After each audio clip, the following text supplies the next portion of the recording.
دیوان restaurant کامرا road اٹک کی افتتاحی تقریب میں سابق وزیر مملکت شیخ آفتاب احمد، سابق صوبائی وزیر جہانگیر خانزادہ، دریا شریف سے صاحبزادہ وحید احمد، صاحبزادہ نسیم احمد نے خصوصی شرکت کی، جبکہ تلاوت قرآن مجید نعت شریف ڈاکٹر محمد شعبان حقانی، چیئرمین کاروان حقانیہ نے پیش کی۔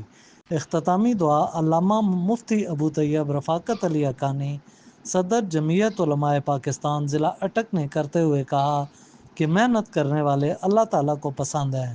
آج کی تقریب میں سیاسی، سماجی، مذہبی، صحافی، وکلاء، تاجران، ہر شعبہ سے منسلک افراد موجود ہیں۔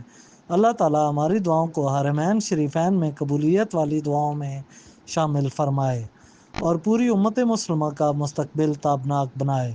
اس موقع پر حاجی محمد الماس چشتی، صدر مرکزی سیرت کمیٹی اٹک، محمد ارشد اور ان کے فرزندان نے تمام مہمانوں کا شکریہ ادا کیا۔